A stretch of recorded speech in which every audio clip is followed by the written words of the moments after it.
নমস্কার বন্ধুরা, শঙ্করী কিচেনে সকলকে স্বাগত। আজ শেয়ার করব বড়ার হিঙ্গি।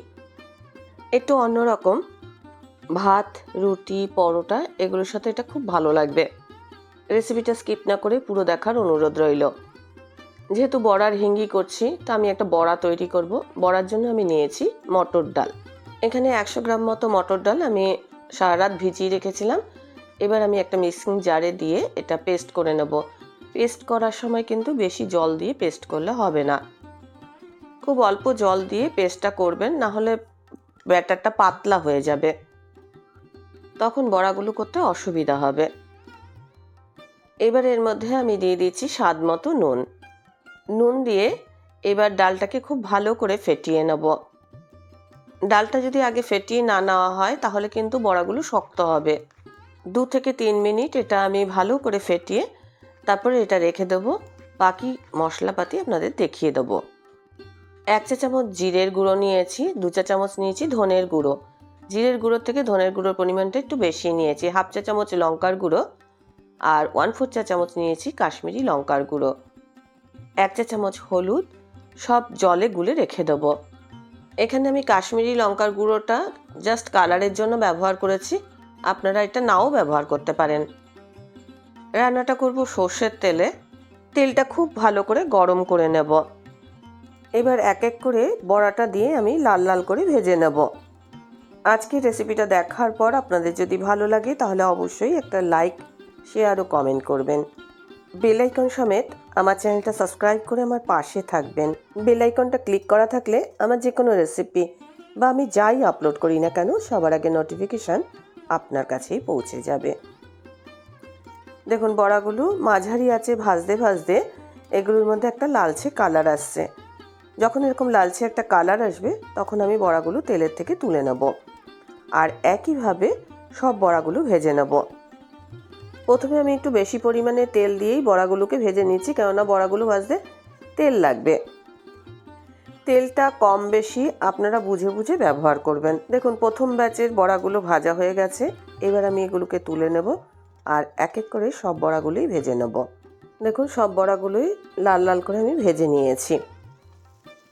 রান্নাটাতে আমি আলু ব্যবহার করব। আলু ডুমো ডুমো করে কেটে নিয়েছি। এখানে বড় মাপের 3টে আলু আছে। মিডিয়াম টু হাই ফ্লেমে আলুগুলোকেও আমি লাল লাল করে ভেজে নেব আর ভেজে আলাদা পাত্রে তুলে রাখব। ভাজাভুজির কাজ আমার কমপ্লিট। ভাজার পর দেখুন বেশি তেল পড়ে নেই। এই তেলেতে তৈরি করা যে মশলাটা সেটা আমি দিয়ে দিলাম। মশলাটা এবার আমি খুব ভালো করে কষিয়ে নেব। যতক্ষণ না এর মধ্যে থেকে তেল ছাড়া ছাড়া মতো হবে ততক্ষণ পর্যন্ত মশলাটাকে আমি কষাবো। মশলাটা প্রথম দিকে আমি একটু হাই ফ্লেমে কষিয়েছিলাম, তারপরে আমি আঁচটা কম করে মশলাটা কষিয়েছি। তেল ছাড়া ছাড়া হয়ে যাওয়ার পর আমি এর মধ্যে পরিমাণ মতো জল ব্যবহার করেছি। জলের পরিমাণটা একটু বুঝে দিতে হবে, কেননা বড়াতে অনেকটাই জল টেনে নেবে। চাপা দিয়ে আমি এটা ফুটিয়ে নেব। ফুটে যাওয়ার পর ভেজে রাখা আলুটা আমি দিয়ে আলুটাকে সেদ্ধ করে নেব। আলুটা সেদ্ধ করার সময় গ্যাসের ফ্লেমটা হাই করে আমি আলুটাকে সেদ্ধ করেছি। আমি একটুখানি চেক করে দেখব আলুটা সেদ্ধ হয়েছে কি না। আলুটা ভালোভাবে সেদ্ধ হয়েছে। এখন এটা তো অনেক ঝোল ঝোল দেখাচ্ছে, বড়াতে কিন্তু অনেক ঝোল টানবে, সেই জন্য ঝোলের পরিমাণ বুঝে ব্যবহার করবেন। স্বাদ মতো নুন দিলাম। এবার আমি এর মধ্যে দিয়ে দেবো ফ্যাটানো টক দই।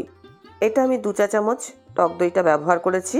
টক দইটা যখন ব্যবহার করবেন গ্যাসের ফ্লেমটা একটু কম করে দিয়ে টক দইটা মেশাবেন। ভালোভাবে ফুটে ওঠার পর এবার বড়াগুলো আমি দিয়ে দিলাম। বড়াগুলো দিয়ে 2-1 মিনিট ফোটাবো। দেখুন এখন এটা তো ঝোল ঝোল দেখাচ্ছে, এটা কিন্তু ঠান্ডা হলে বড়া অনেকটাই ঝোল শুষে নেবে, তখন কিন্তু এটা এত ঝোল দেখাবে না। এটা ফুটতে থাকুক, ততক্ষণই ফোড়নের ব্যবস্থা করি।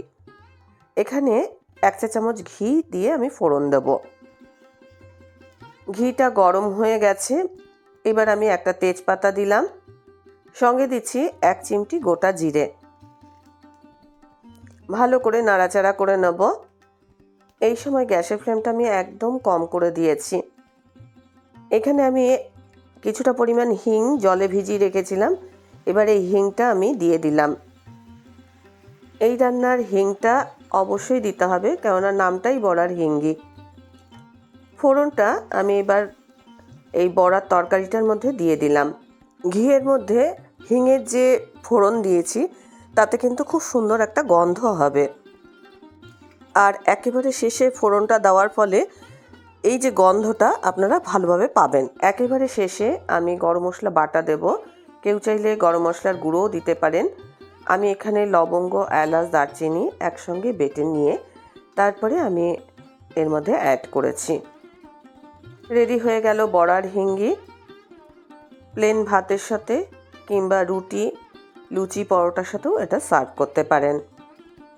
খেতে খুবই সুস্বাদু হবে। রেসিপিটা ভালো লাগলে অবশ্যই একটা লাইক দেবেন, প্রচুর প্রচুর শেয়ার করবেন। আমার চ্যানেলটা ভালো লাগলে অবশ্যই সাবস্ক্রাইব করে নেবেন। আজকের রেসিপি এই পর্যন্ত। দেখা হবে নতুন কোনো রেসিপি নিয়ে নতুন কোনো এপিসোডে। এতক্ষণ আমার সঙ্গে থাকার জন্য অনেক অনেক ধন্যবাদ।